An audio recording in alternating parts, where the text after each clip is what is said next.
Do you know how to create custom properties on NativeScript UI widgets and then access those in code? Shiva is here to tell us how to do that, and that's coming up in this short tip video.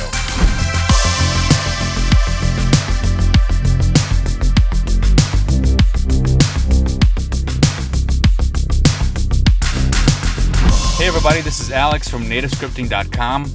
Yes, today I'm in the car, but don't worry, I'm safe. I'm not driving at the moment while I'm recording this. I pulled over by the park.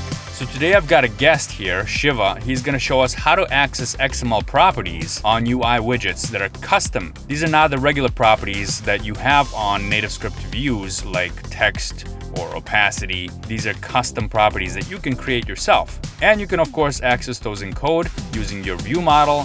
And Shiva's gonna show us how to do that right now.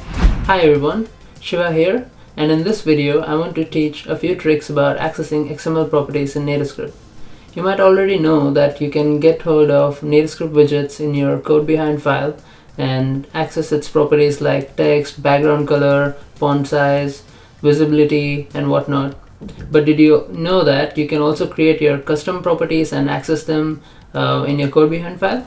Let's find out how to do it. In my demo here, I've set up a simple label up here and a button here, and when I tap on the button, I just get hold of this input label and I print the text of it right here. I've also added some custom properties up here saying sumProp 10, and if I were to print the sumProp, you can see that it just prints just fine. I just created my custom property called sumProp, set it to 10, and I was able to print it.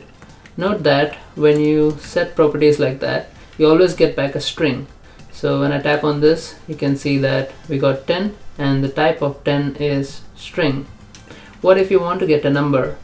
Well, if you use binding context, then you can get the correct type of property. For example, I've created another custom property here called count, and I've set it to my number, which is here a 10. And you can see if I comment out these two things and if I print out label.count, you can see this time I'm getting a number. So as long as you use the binding context to set some property in XML, you'll get the correct type back.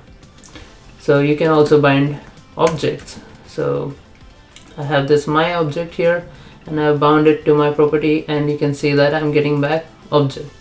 So what if I want to print it? I could override toString and do return this dot name plus this dot color. You can see I got apple red here. So this is a simple trick on how to access your own custom properties in XML. Hope this helps you. Thank you for watching.